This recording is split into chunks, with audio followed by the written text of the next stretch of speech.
دنیا کے سب سے بڑے کنٹینر جہازوں میں سے ایک میڈیٹرینین سی کی طرف سوئز کینال میں داخل ہوا، لیکن ایور گیون پر سوار راتوں رات ایک صحرائی طوفان نے منگل کی صبح کو دھندلا کر رکھ دیا اور 4 فٹ بال گراؤنڈ سے بھی لمبے اس جہاز کو ٹکرا دیا۔ السلام علیکم، میں ہوں سمیر اور آپ دیکھ رہے ہیں یوٹیوب چینل میر ٹی وی۔ برج کی کھڑکیوں کو گھورتے ہوئے کیپٹن اس جہاز کو ایک چوک پوائنٹ پر لے گیا۔ اس کے ساتھ 2 مصری پائلٹ بھی تھے جنہوں نے آگے کا سفر اس جہاز کو چلانا تھا، لیکن ہوا کے ایک جھونکے نے 17,000 کنٹینرز کے ڈھیر کو ایک ناپسندیدہ یا بد نصیب جہاز میں بدل دیا۔ چند منٹ بعد جہاز مشرقی دیوار میں پھنس گیا اور اس کے پھنسنے سے سوئز کینال کی ساری ٹریفک جیم ہو گئی، جو عالمی سپلائی چین میں دنیا کے سب سے اہم لنک میں سے ایک ہے۔ جہاز کے آپریٹر تائیوان کے ایور گیون گروپ نے کسی بھی پائلٹ یا دیگر افسران کو میڈیا سے بات چیت کرنے سے منع کر دیا تھا، اس لیے اس بات کا علم نہیں ہو سکا تھا کہ حادثے کے وقت جہاز کو کیپٹن یا مصری پائلٹ ہی چلا رہا تھا۔ شپنگ کے ماہرین نے خبردار کیا ہے کہ نقل و حرکت معمول پر آنے میں ہفتے یا کچھ دن لگ سکتے ہیں۔ تحقیقاتی ٹیم اس بات پر غور کر رہی تھی کہ تقریباً 2 منٹ کی ہوا کے پھٹنے سے جہاز کو غیر یقینی طور پر دور پھینک دیا۔ ان لوگوں کے مطابق سوئز کینال اتھارٹی کے طرز عمل معائنہ کسی بھی غلطی کے لیے کیا جا رہا تھا، جیسا کہ یہ جہاز کسی خرابی کی وجہ سے بھی پھنس سکتا ہے۔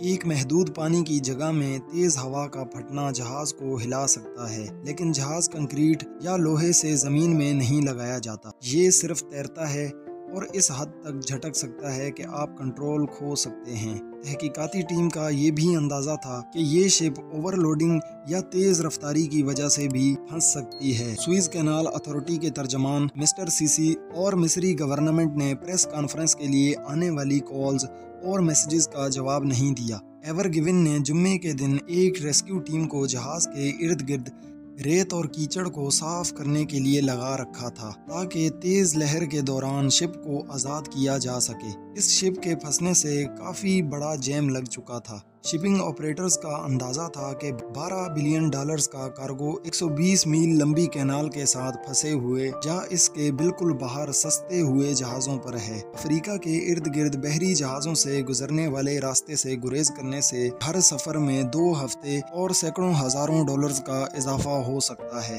پہلے سے ہی دباؤ کا شکار لاجسٹک انڈسٹری کو ممکنہ طور پر تاخیر اور اضافی اخراجات کا سامنا کرنا پڑے گا۔ سوئز کینال اتھارٹی کو ٹول پلازا سے روزانہ تقریباً $15 ملین کا نقصان ہو رہا تھا۔ سرکاری اعداد و شمار کے مطابق 100 ملین لوگوں کے ملک کے لیے آمدنی کا ایک اہم ذریعہ ہے، جو پہلے ہی کووڈ-19 کی وجہ سے کافی بے روزگاری کی زد میں ہیں۔ اگر حکام کوئی فیصلہ دیتے یعنی کیپٹن کو ذمہ دار ٹھہراتے تو وہ جہاز کو ضبط کر سکتے تھے، لیکن اس طرح سے ایک بڑا کیس کینال اتھارٹی پر بھی ہو سکتا تھا، وہ ایسے کہ طوفان کا علم ہوتے ہوئے بھی شپ کو کینال میں انٹر کیوں ہونے دیا گیا۔ پورے مشرقی وسطی میں موسم بہار کا طوفان، جو مقامی طور پر خمسین کے نام سے جانا جاتا ہے، اور یہ طوفان 50 دن تک رہتا ہے، اور اس طوفان نے ماضی میں نیپولین سے رومیل تک فوجی مہمات میں رکاوٹ ڈالی تھی۔